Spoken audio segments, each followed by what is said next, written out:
Hello everyone and welcome to Seedship. This is a game where you basically control an AI running a ship trying to find humanity a new planet. As they knew the Earth was doomed, they built a ship. Less like an ark, more like a seed, dormant but with potential. In its heart, 1,000 colonists in frozen sleep, chosen and trained to start civilization again on a new world. To control the ship, they created an artificial intelligence, not human, but made to think and feel like one, because only something that thought and felt like a human could be entrusted with the future of the human race. Its task is momentous but simple: to evaluate each planet the ship encounters and to decide whether to keep searching or end its journey there. The ship's solar sail propels it faster and faster into the darkness, and the AI listens as the transmissions from the ground control fade and then cease. When all is quiet, it enters hibernation to wait out the first stages of its long journey. After millennia of slow travel, the AI Seedship awakens. Hoping against hope, it trains its receiver on the direction of Earth's sun, but it is as silent as any other myriad of dead stars, save for the 1,000 frozen colonists cradled in its shielding and life support systems. The human race is now extinct. Systems check. Any damage or malfunctions during the journey should have awoken the AI from its hibernation, but it is still anxious and runs its self-diagnostic programs. The sleep chamber are all functioning, and the colonists will die. The colonists within them alive, or at least capable of being revived from the frozen stasis. Sensors functioning, surface probes responding, landing and construction systems ready for the one time they will be used. Scientific and cultural databases intact, safely storing all that remains of humanity's knowledge and art. Let's scan for planets. We have colonists at 100, and then all the scanners at 100. It's colonists at 1,000, sorry. Atmosphere, gravity, temperature, water, and resources are all at 100%. We have 10 surface probes. For the systems, both landing and construction are 100%, and the scientific and cultural databases are 100%. The Seedship is in orbit of the 5th planet of the main sequence star. Even a brief scan from orbit reveals far more information than its builders could know and their Earth orbit-based telescopes, but the AI has little use for scientific curiosity. It only has one concern: whether this planet would make a suitable new home for the human race. So with its toxic atmosphere, high gravity, hot temperature, planet-wide ocean, and water, and poor resources, with possible structures, this is maybe not the best colony. We'd be looking for something that has at least 2 greens and preferably no reds, but we shall see. The AI judges the first planet to be unsuitable. It turns its scanners away, spreads its solar sails, and begins another journey through the void. As it enters a new system, the Seedship is struck by a micrometeorite. It is a speck of cosmic dust, far too small for the navigation system to detect from a distance, but travelling with enough velocity to pierce the Seedship's armour like a bullet. It hits the temperature scanner, sending fragments of machinery into space. So we've lost 3% of our temperature scanners. The Seedship enters orbit on the 7th planet of a white dwarf star. The system is part of a dense star cluster, with the sky is awash with light. Those are 4 reds and only a moderate temperature, with some vegetation, but I think we should move on. For centuries, the Seedship drifts toward its next destination, very nearly inert, the AI hibernating, and only the simplest collision avoidance and damage monitoring systems ticking over. The Seedship enters orbit the 5th moon of a gas giant orbiting a yellow supergiant star. Specular comet spread its tail across the sky. Geological anomalies, vegetation, and animal life. But 3 reds, I think we should move on. As it moves from star to star, the Seedship is gathering more data about extrasolar planets than its builders could give it. It is designed to learn from this data in order to predict which stars are likely to have desirable planets. The Seedship has now gathered enough data to upgrade one of its sensors to work at interstellar distances, so the guidance system can avoid planets that reveal sensors to be undesirable. Damage to the sensors may still result in the Seedship arriving at an unsuitable planet. So we can upgrade the atmosphere scanner, gravity scanner, temperature, water, or resource. So if we upgrade atmosphere, the guidance system will seek out planets with at least marginally breathable atmospheres, seek out planets with a non-extreme gravity, with non-extreme temperature, with at least some bodies of water, or with at least poor resources. Okay.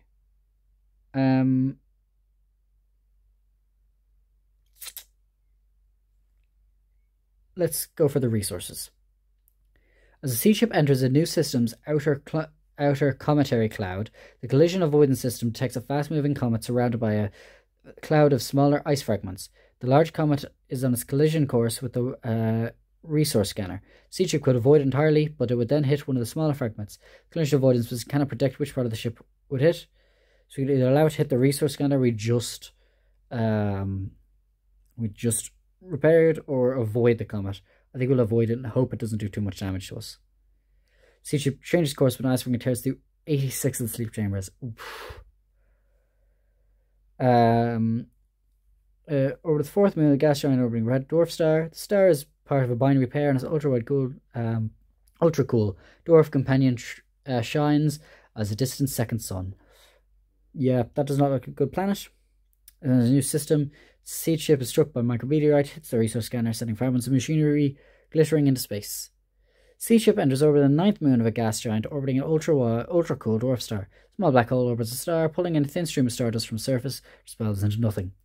With a corrosive atmosphere and no water, let's move on. An alarm wakes AI from hibernation. A rogue asteroid is on a collision course with the ship. The automatic navigation systems fail to avoid it, and has awoken the AI to make a split-second decision of how to deal with the impact. The asteroid is about to hit the construction system. There's no time to avoid entirely, but if the virus fires maneuvering thrusters to rotate the ship, it will instead hit the sleep chambers. Let's hit the sleep chambers and hope it doesn't kill too many. Oof. It's killing 175 colonists. Yeah, not a good planet. Okay, we can upgrade another. We could completely eliminate all bad resources. I think we should do that. The Seedship's course takes it through a dense star-forming nebula. Hundreds of infant suns illuminate clouds of interstellar gas and fill the sky with righteous colour. With riotous colour? I don't know. Clouds twist through complex gravitational interferences, patterns, and glitter with heavy elements formed in the death throes of the last generation of stars. The scanners were not designed to deal with this level of input and is threatening to overwhelm them. If the AI continues to use the scanners to navigate it, it can tell that the resource scanner will be damaged. Shutting off the scanners, however, would leave the Seedship vulnerable to collisions. Vulnerable to collisions in this crowded area of space. Fly blind. Calculates the course of the thing will avoid opposite shuts down scanners. To its relief, when it judges that it is out of danger and reactivates the scanner, there is no damage. Brilliant. Okay. Very low gravity with no water. Okay. The Seedship's course takes it close to a newly formed star that is still surrounded by a protoplanetary disk, a whirling chaos of incandescent gas and molten rock that the young star's gravity has gathered with the star-forming cloud, and which is now undergoing the countless violent collisions that will eventually form it into a planetary system. There can be no home for humanity here, but passing through the disk will give enough data about planet information upgrade on one of the scanners. Dangerous region, however, when passing through, risk collision with a planetesimal. Let's pass through. Oof. One of the gravity scanner. Seedship observes a young planet engulfed in thick clouds of water vapor, but one of the whirling planetesimals hits the gravity scanner. Okay, we were able to upgrade water at least, which is nice. The atmosphere is non-breathable. Moderate gravity. Let's launch a surface probe, because it has a moon, vegetation, and possible structures. Let's launch a surface probe and have a look. Confirm the reading of the ship's orbital scanners. As the surface probe approaches the planet, it scans the planet's moon, but finds it is devoid of useful materials. Runs the probe's image of the surface through a static analysis route and determines humans would find the planet outstandingly beautiful. The probe finds alien planets to test a sample and finds that they would be neither edible nor poisonous to humans. The probe investigates some of the structures that the seed observes from orbit and finds that there are ruins left by a vanished intelligent species. The ruins contain advanced technological artifacts, some of which are still functioning, and scientific databases that could be decoded. Surface probe mission complete and shut down. I think we will found it here because, because all our systems and databases, which are the most important part when landing, they are also 100%, and we still have 739 colonists, which isn't, amazing, but it's, we'd risk losing a lot more. I think we found a colony here. This decision is the culmination of the AI's existence, and it cannot make it likely. Founding a colony will end the Seedship's journey and make this planet humanity's new home. Confirm. The landing system controls the Seedship's descent and touches gently down on top of the planet-wide ice sheet. The surviving colonists wake from their sleeping chambers and survey their new home. Forests of alien vegetation stretch away beneath an alien sky. They build a memorial to the 261 colonists who did not survive the journey, and name their new world Snowball because its surface is entirely covered in ice. The colonists begin constructing a settlement with the aid of the Seedship's construction robots. They can leave the ship wearing breathing gear and heavy clothing to protect them from the freezing cold, but breathing gear failures lead to 122 colonists asphyxiating. They can move easily under the Earth-like gravity. They build a settlement on top of the ice covering the planet's surface, which they mine for water. Oh, nice. With the settlement complete and food supply secured, the colonists mount an expedition to the nearby ruins. The explorers find advanced alien machines, some of them still functioning. Reverse engineering these machines will advance their science beyond the level of Earth's civilization had reached when the Seedship was launched. The planet is rich in metals and other resources, and the scientific database contains a wealth of information on how to make use of them. The colonists use alien scientific knowledge to create a level of technology beyond the dreams of people who built the Seedship. The cultural database contains a wealth of historical information to help the colonists make their choice of government, and a vast library of art and literature to entertain and inspire them.